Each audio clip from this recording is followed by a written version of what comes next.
Salam, hər vaxtınız xeyir əziz şagirdlər. Bugün 26 aprel 2026-cı il 9-cu sinif buraxılış imtahanı keçirildi. Bu videoda həmin sualların bir yerdə izahına baxacağıq.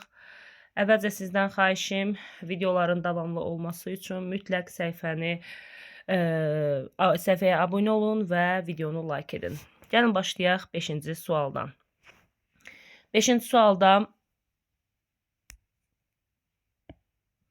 5-ci sualda short tekstlərimizdən düzgün cavabımız Y variantıdır.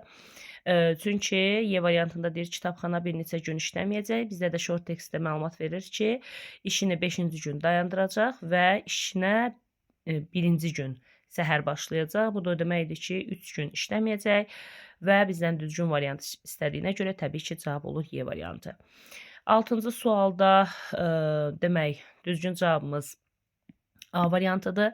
Çünki Elizabeth Mrs. Ridgel'ə mesaj yazır. Deyir ki, təşəkkür edirəm dəvətinizə görə nahara. Təəssüf ki, Jack burada deyil, Edinburghdadır bizneslə bağlı. O 6-cı günə qədər qayıtmayacaq. Beləliklə biz sizin dəvətinizi qəbul edə bilməyəcəyik. Buna görə də düzgün cavabımız A variantıdır. Çünki Elizabeth Brown dəvəti qəbul edə bilmədiyinə görə üzr istəyir. Baxırıq 7-ci suala. 7-ci sualda düzgün cavabımız D variantıdır. Çünki deyir, əziz Jane, mən ümid edirəm ki, sən yaxşısan. Keçən həftə sonu mən getdim muzeyə dostum ailəmlə.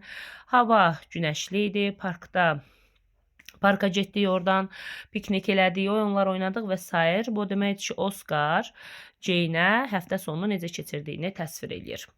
Baxırıq 8-ci suala. 8-ci sualda düzgün cavabımız D variantıdır.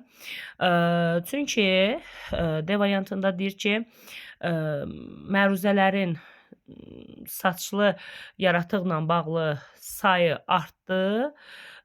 Bu zaman Bigfoot ovçuları onu axtarmaq qərarına gəldi və həmin hissəni biz tapırıq.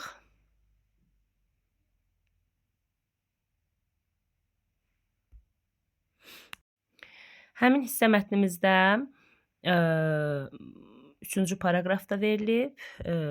Onlar deyir, deməli, Şimali Amerikada insanlar məruzə eləməyə başladılar, artıq bildirməyə başladılar ki, Bigfoot-u görüblər. Beləliklə, bir qruplarla insan Bigfoot kimi tanınan yaratıqları artıq tapmağa çalışırdı. Bunlar da həmin insanlar Bigfoot Hunters adlanırdı ki, Hunters sözü də ovçu cümləmizdə də, şərtimizdə də verilib. 9-cu sualda deyir, mətn nə haqqındadır? Təbii ki, Şimali Amerikadakı qəribə bir yaratıq haqqında. Şimali Amerika hissəsi açar sözümüzdə tamamilə düzgündür. Qəribə yaratıq olduğu da verilib.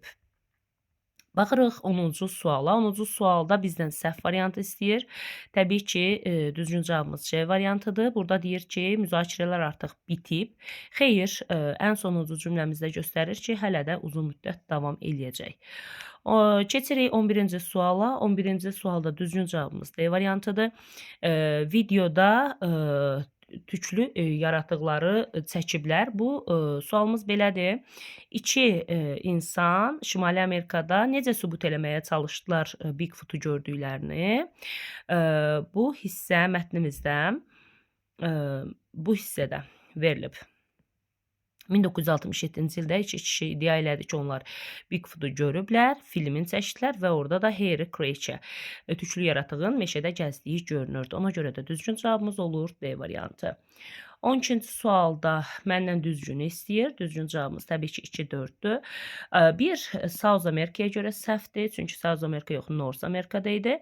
3 isə 4 ayağı üzərində olduğuna səhvdir. Çünki 2 ayağı üzərində gəzirdi. Baxırıq və onu da qeyd edim, 2 ayağı hissəsi 1-ci paraqrafın 5-ci sətrində verilib. İnsan kimi 2 ayağı üstündə gəzirdi. Keçirik 13-cü sual. Qrammatika, mübtəda xəbər uzlaşması, Little Sugar sayıla bilməyən tək isimdir. Təbii ki, 1-3 cavabımız olur D variantı. 14-cü sual if-dən sonra bitmiş və gələcək zaman gəlməz. Düzgün cavabımız olur 1-4 D variantı. 15-ci sual bitkiyə aid olan sözləri seçirik. Ağac və gül. Düzgün cavab olur 2-4, yəni C variantı. 16-cı sual boşluqdan sonra məsdər tulsuz gəlib. May tunan işləmir, can tunan işləmir, must tunan işləmir. Have-in də yanında tulsu yoxdur deyə düzgün cavabımız A variantı. Didn't-dan sonra inkar gəlməz, some törəmələri gəlməz, dəvət eləmək insan istəyir. Təbii ki, cavabım olur B variantı. 18-ci sualda negativ, yəni inkar mənalı söz istəyir. Təbii ki, A variantı, kobud və nəzakətsiz. 19-cu sualda yaxın mənalı sözlər istəyir. Dağıtmaq mənasında destroy, ruin və spoil sinonimdir. İnkar edici cəsarətləndirmək, scroll isə səhifəni sürüşdürmək. 20-ci sualda decorated with ilə işlənir. Düzgün cavabım C variantı. 21-ci sualda articulate sualdır. Car sayıla bilən tək isimdir. İlk dəfə adı çəkildiyinə E artiklından işlənməlidir. Məkan bildirən sözlərimiz isə Z ilə işlənir. Cavabım olur Y variantı.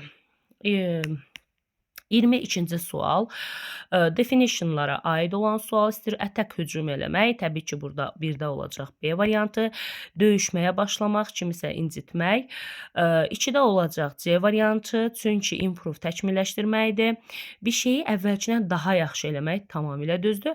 Concentrate isə fikrini cəmləmək, fokuslanmaq. 3-də də düzgün cavabımız A olur. B, C, A düzgün cavabımız olur Y variantı. 23-cü sual boşluqdan sonra artikel simgəlibsə təyinə sual verir və təyinə sual verən sadəcə B variantıdır və cavabımız olur what. 24-cü sual məhsul növdə çevrilmiş cümləni istəyir.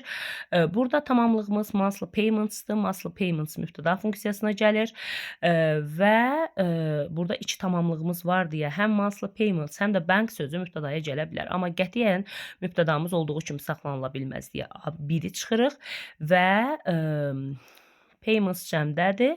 Were made. Dördüncü də səhvdir ona görə ki, hərəkəti görən şəxs verilib, by yoxdur, to ilə verilib. Ona görə düzgün cavabımız olur 2-3 B variantı. Və 25-ci sual, mən gecişirdim. Çünki səhv avtobusa minmişdim. Təbii ki, burada düzgün cavabım olur 1 və 4 tərcüməyə əsasən tapırıq bağlayıcını. Əziz şagirdlər, sizdən xahişim növbəti videoların davamı üçün mütləq səhifəyə abunə olun və videonu bəyənin.